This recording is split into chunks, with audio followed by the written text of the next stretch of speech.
Hi అండి, ఇవాళ నేను ఎగ్ మైదా యూజ్ చేయకుండా రవ్వతో కేక్ చేశాను. రవ్వ కేక్ కోసం ఫస్ట్ ఒక కప్పు గోధుమ రవ్వ, ఒక 1/4 కప్పు పంచదార తీసుకొని మెత్తగా గ్రైండ్ చేసి పక్కన పెట్టుకున్నాను. తర్వాత ఒక గిన్నెలోకి కొద్దిగా ఆయిల్, పెరుగు, కొద్దిగా వెనిలా ఎసెన్స్ వేసుకొని కలుపుకోవాలి. ముందుగా గ్రైండ్ చేసి పెట్టుకున్న రవ్వ, పంచదార పౌడర్ ని కొద్దిగా వేసుకొని కలుపుకోవాలి. అవసరమైతే కొద్దిగా పాలు యాడ్ చేసుకొని కలుపుకొని ఒక 20 మినిట్స్ పక్కన పెట్టుకోవాలి. తరువాత ఇందులో కొద్దిగా బేకింగ్ పౌడర్, బేకింగ్ సోడా వేసుకొని కట్ అండ్ ఫోల్డ్ మెథడ్లో కలుపుకొని అవసరమైతే కొద్దిగా పాలు యాడ్ చేసుకొని కలుపుకోవాలి. చివరిగా ఇందులో టూటీ ఫ్రూటీ వేసుకున్నాను.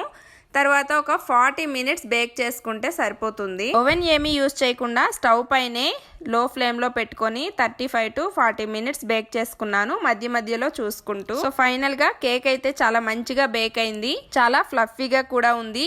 ఇది ఇవాల్టి వీడియో. మీకు నచ్చినట్లయితే తప్పకుండా ఒక లైక్ చేసి కామెంట్ చేయండి. మళ్ళీ నెక్స్ట్ వీడియోలో కలుద్దాం. అంతవరకు బాయ్.